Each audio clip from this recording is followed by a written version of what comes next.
এই পৃথিবীতে আমরা সবাই এসেছি একটা নির্দিষ্ট সময়ের জন্য।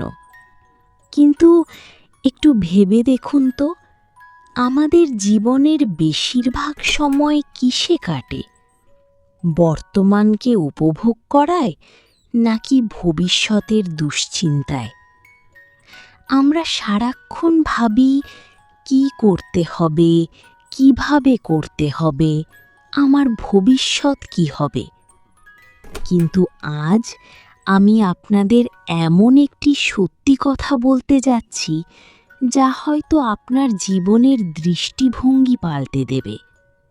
আর সত্যিটা হলো, আপনাকে আসলে কিছুই করতে হয় না। হ্যাঁ, ঠিকই শুনছেন। যা হওয়ার, যা আপনার জীবনে আসার, তা সঠিক সময়ে ঠিকই আপনার কাছে পৌঁছে যাবে। কিন্তু আমরা কি করি? আমরা ধৈর্য হারিয়ে ফেলি, আমরা ঘাবড়ে যাই এবং অকারণে দুশ্চিন্তা করতে শুরু করি।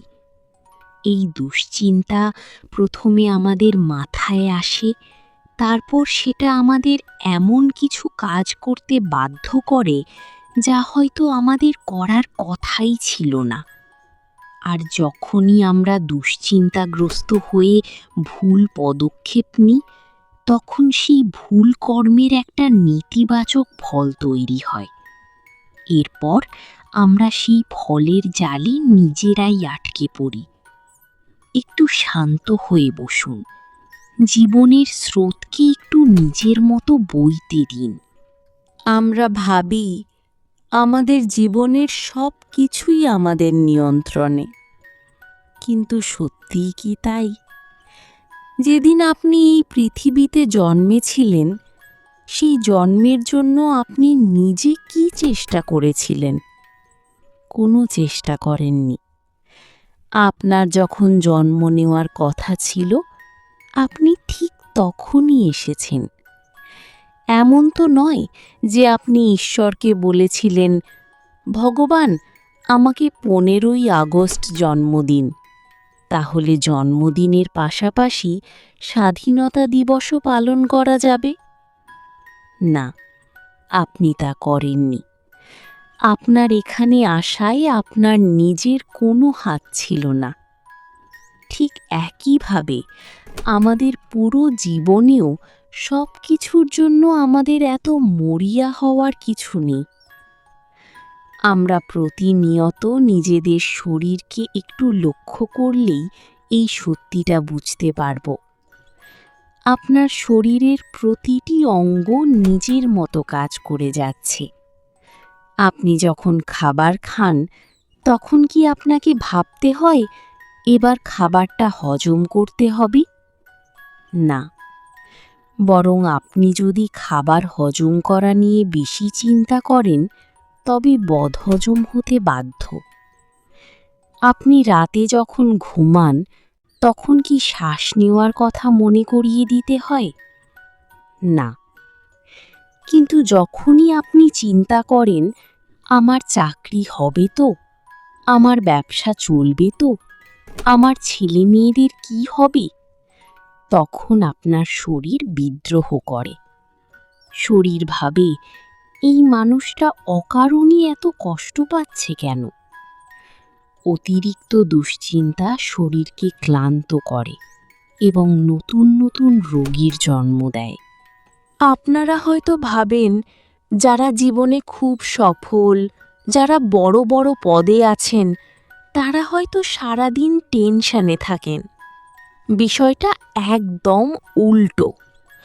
বড় বড় সফল মানুষদের দিকে তাকান, তারা মূলত বেপরোয়া বা চিন্তামুক্ত প্রকৃতির হন। এর মানে এই নয় যে তারা কাজ করেন না। এর মানে হলো ফলাফলের দুশ্চিন্তা তাদের মাথায় থাকে না। যারা সব কিছু নিয়ে খুব বেশি খুঁতখুঁতে, যারা অতিরিক্ত হিসাব করে চলেন, তারা সাধারণত ওই চিন্তামুক্ত সফল মানুষদের অধীনেই কাজ করেন। উদাহরণস্বরূপ, একটি ছোট্ট শহরের এক প্রবীণ কারিগরের কথা ভাবুন। তার দোকানে কোনো আধুনিক চাকচিক্য নেই, কোনো বড় হিসাব রক্ষক নেই, সে শুধু তার কাজটাকে ভালোবাসি।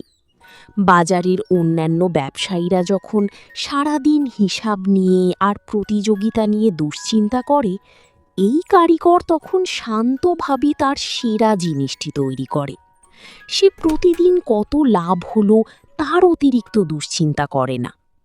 আর আশ্চর্যের বিষয় হলো, তার দোকানেই সবচেয়ে বেশি ভিড় হয়, কারণ সে ফলাফলের চিন্তা না করে নিজের কাজই শতভাগ দেয়।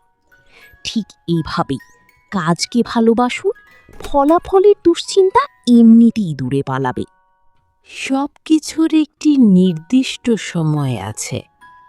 আপনাকে যেখানে পৌঁছানোর ঠিক সেখানেই পৌঁছে দেওয়া হবে। প্রকৃতির একটি অপূর্ব উদাহরণ হল চাইনিজ ব্যাম্বু বা চীনা বাঁশ গাছ। আপনি যদি এর বীজ বপন করে প্রতিদিন জল দেন, 1 বছর, 2 বছর, এমনকি 4 বছর পর্যন্ত মাটির ওপরে কিছুই দেখতে পাবেন না।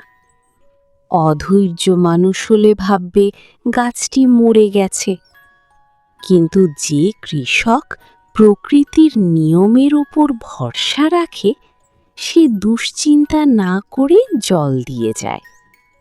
জানেন কি, 5ম বছরে মাত্র 6 সপ্তাহের মধ্যে সেই বাঁশ গাছ প্রায় 90 ফুট লম্বা হয়ে যায়। আপনার জীবনের সাফল্য ঠিক এভাবেই কাজ করে। সঠিক সময়ের আগে কিছুই হবে না, তাই দুশ্চিন্তা করে হাল ছাড়বেন না। আরেকটি প্রাচীন গল্পের কথা বলি। এক রাজার তলোয়ার চালাতে গিয়ে আঙুল কেটে যায়। তার জ্ঞানী মন্ত্রী বলেন, মহারাজ, যা হয় ভালোর জন্যই হয়। রাজা রেগে গিয়ে মন্ত্রীকে কারাগারে বন্দী করেন। কিছুদিন পর রাজা বনে শিকার করতে গিয়ে একদল উপজাতির হাতে ধরা পড়েন, যারা তাকে বলি দিতে চেয়েছিল। কিন্তু রাজার আঙুল কাটা দেখে তারা তাকে অসম্পূর্ণ ভেবে ছেড়ে দেয়। রাজা সেদিন বুঝতে পারেন মন্ত্রীর কথা কতটা সত্যি ছিল।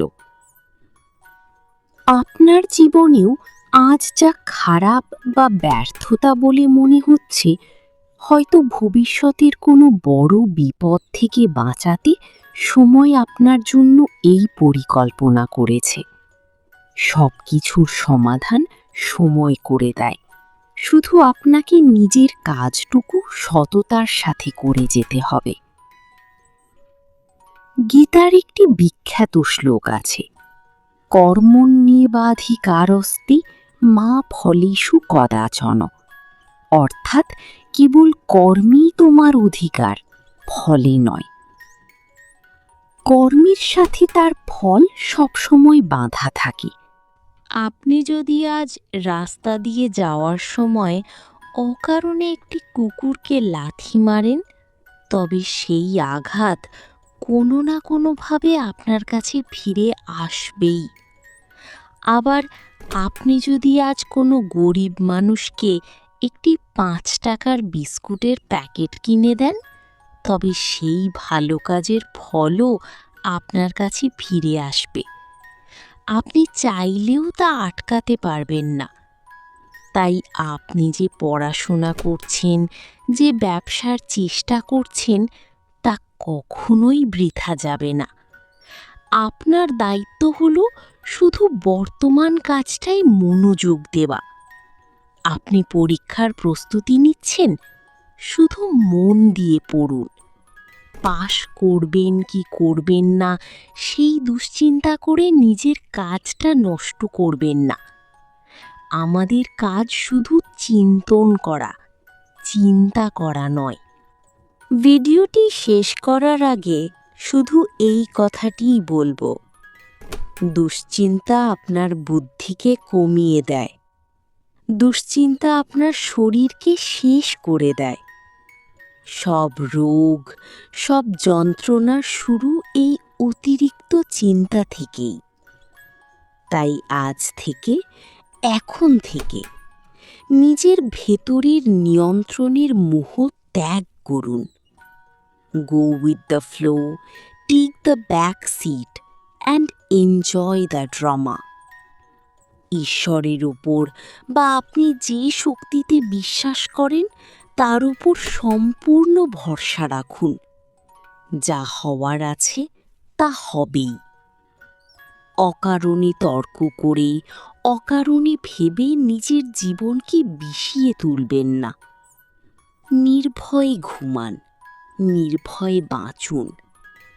দেখবেন আপনার শারীরিক সমস্যা দূর হয়ে গেছে, মানসিক শান্তি ফিরে এসেছে এবং আপনার প্রাপ্য সাফল্য নিজে থেকেই আপনার দরজায় কড়া নাড়ছে।